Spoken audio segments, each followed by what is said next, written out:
Sejarah terbentuknya Superman is Dead. Superman is Dead adalah sebuah grup band yang berasal dari Bali yang mengusung musik beraliran punk rock. Grup band ini beranggotakan 3 pemuda asli Bali, yakni Imade Putra Budi Sartika, Bobby Cool sebagai gitaris dan vokalis, Imade Eka Arsana, Eka Rock sebagai basis, dan Igede Ari Atina Jering sebagai drummer. SID bermarkas di Popis Lane 2, Kuta, Bali. Superman is Dead atau SID berhasil mencuri hati para penikmat musik lokal dan internasional lewat karya-karyanya yang melawan arus bermusik lokal yang jamak, mengusung genre pop Melayu yang menye-menye. Sebaliknya, SID menghadirkan musik yang lebih berbobot, energik, muda, dan berbahaya. Sehingga tidak bisa dipungkiri sebagian besar penggemar musik SID berasal dari kalangan anak muda. SID resmi berdiri pada awal Februari tahun 1995 di Kuta, Bali. Band ini diprakarsai oleh Jering yang saat itu adalah anggota grup band heavy metal Thunder. Ia berencana untuk membentuk grup band baru dengan genre yang berbeda. Rencana itu disambut baik oleh Bobby Cool yang kala itu adalah drummer band New Wave Punk Diamond Class. Selanjutnya mereka berdua bertemu di Kuta, Bali bersama dengan Imadi Bawa atau Lolot kala itu. Mereka bertiga bermusik di bawah payung band baru. Jering mengisi posisi drummer, Bobby Cool sebagai gitaris sekaligus vokalis, dan Lolot sebagai basis. Namun, sesaat setelah band tersebut resmi dibentuk, Lolot memutuskan untuk berhenti dari band. Ia lebih memilih fokus untuk bermusik sebagai musisi tradisional Bali, sehingga saat itu ada kekosongan di posisi basis. Posisi tersebut akhirnya diisi oleh Imade Eka Arsana, Eka Rock. Pada saat ia bergabung, grup band ini masih bernama Superman is Silver Gun, yang diambil dari sebuah judul lagu dari grup band Stone Temple Pilot. Seiring berjalannya waktu, nama ini dirasa kurang cocok sehingga perlu diubah. Kemudian digunakanlah nama Superman is Dead. Mereka juga mengubah inspirasi musik mereka. Awalnya SID menganut aliran musik seperti Green Day dan Nov. Namun selanjutnya SID memilih genre musik punk rock and roll seperti Living In, Super Sucker, dan Social Distortion. Sejarah dibalik nama Superman is Dead terletak pada filosofi nama tersebut. Superman is Dead berarti bahwa manusia yang sempurna hanyalah ilusi belaka dan imajinasi manusia yang tidak akan pernah ada. Di awal berdirinya, Superman is Dead memulai karir bermusiknya dengan manggung di kafe-kafe atau event underground di Bali. Ternyata animo penggemar musik di Bali sangat besar, sehingga musik SID dengan cepat tersebar sampai ke seluruh Bali. Jadwal manggung mereka hari demi hari juga semakin padat. Puncaknya ketika SID menjadi band pembuka saat konser Hobesteng di Hard Rock Cafe, Kuta, Bali. Nama mereka semakin dikenal di belantika musik lokal Indonesia setelah ikut menjadi penampil di banyak event yang digelar di Jakarta. Sampai pada suatu titik popularitasnya cukup, Sony Music menawarkan kontrak pada Superman is Dead. Sempat terjadi perundingan yang alot di antara keduanya. SID menyepakatinya asal Sony Music mau menuruti syarat dari SID. Pada albumnya nanti, SID harus mendapatkan porsi 90% lagu berbahasa Inggris, sisanya berbahasa Indonesia. Sony Music juga bersikeras untuk mengurangi porsi tersebut, sampai akhirnya perdebatan alot itu menghasilkan 70% bahasa Inggris dan 30% bahasa Indonesia. Sebuah prestasi revolusioner di Indonesia, di mana band bisa menekan label mayor untuk mengikuti idealisme band mereka. Umumnya, band harus mengikuti label mayor termasuk dengan porsi lagu, gaya bermusik, target, dan lain sebagainya demi kebutuhan pasar tanpa mempedulikan idealisme band. Pada akhirnya, SID dengan idealismenya justru mampu menembus pasar musik lokal dan internasional.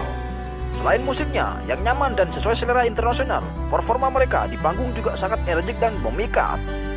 Superman is Dead yang sering diakronimkan sebagai SID ini tergolong sebagai grup band yang mempunyai fanbase yang besar.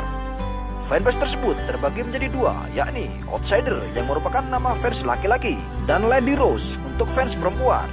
SID termasuk paling banyak mendapatkan fans di sosial media dibandingkan band-band lain di Indonesia. Tidak hanya sampai di situ saja, tercatat hampir setiap daerah di Indonesia terdapat fanbase komunitinya, baik Outsider ataupun Lady Rose. Di balik nama besar dan juga tampilan luar dari ketiga personil, SID tersimpan sisi lainnya. Tato yang melekat di tubuh mereka bisa jadi dikaitkan dengan kriminalisme dan premanisme. Namun semua itu tidak terdapat pada mereka. Meski terlihat garang, namun hati mereka penyayang. Mereka juga menghargai perbedaan dan keberagaman. dan aktif dalam kegiatan sosial bersama Outsider dan Lady Rose. Mereka juga melakukan kampanye yang baik seperti ajakan bersepeda, mencintai produk lokal, juga menjunjung nasionalisme yang tinggi. Selain itu, Superman is Dead merupakan grup band terkenal baik lokal maupun internasional yang jarang masuk TV. Mereka lebih sering mengadakan konser di Amerika, Malaysia, Australia, dan di negara lainnya. Semenjak berdiri hingga sekarang, SID sudah banyak menelurkan karya baik secara indie maupun label mayor.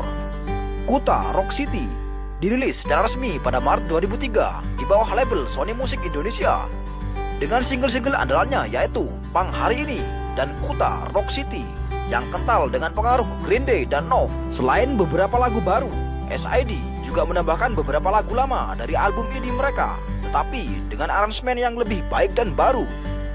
Album perdana SID ini langsung melambungkan nama SID sebagai band pendatang baru terbaik. The Hangover Decade, album yang dirilis tahun 2005 ini merupakan penanda 10 tahun SID berdiri. Di album keduanya ini, SID masih mengambil jalur punk seperti pada album Kuta Rock City.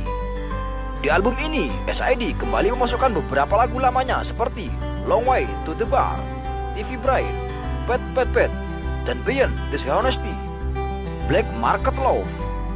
Album ketiga ini terkesan lebih dewasa dengan lirik yang bercerita tentang kemarahan alam, keserakahan manusia, keadaan sosial, dan politik. Dengan memasukkan unsur-unsur alat musik seperti akordeon, trompet, dan keyboard, seperti pada lagu Bukan Pahlawan dan Menginjak Neraka. Album ini dirilis pada tahun 2006. Angel and the Outsider, album keempat yang dirilis tahun 2009 pada mayor label ini mengesankan bahwa semakin dewasanya Superman is Dead. Masih seperti album sebelumnya, SID tetap mengandalkan lirik sosial dan perlawanan terhadap penindasan. The Early Years, Blood, Sweat, and Tear, album khusus yang rilis terbatas dalam bentuk vinyl atau piringan hitam versi long play atau LP tahun 2012. Mereka memasukkan karya terbaik mereka dari tahun 97 hingga tahun 2009, Sunset di Tanah Anarki. Album ini adalah album kelima dari SID yang dirilis pada tahun 2013. Dengan genre punk rocknya ditambah konsep rock alternatif, Superman is Dead mengedepankan lagu Jadilah Legenda. Di album ini terdapat 17 lagu. Masih seperti album-album sebelumnya, Superman is Dead masih membahas tentang perlawanan terhadap penindasan, ketidakadilan, dan tirani di negeri ini sebagai ciri khas dari Superman is Dead. 3. Perompak Senja, album ke-6 Superman is Dead ini dirilis pada 9 November 2012, berisikan 11 lagu. Lagu terakhir, Batas Cahaya, dalam album ini sempat diperkenalkan sebagai single yang rilis pada bulan Mei 2018. Itulah sejarah singkat terbentuknya Superman is Dead yang berasal dari Kuta, Bali. Terima kasih sudah menonton, semoga hari Anda menyenangkan. Sampai jumpa di lain waktu dan kesempatan.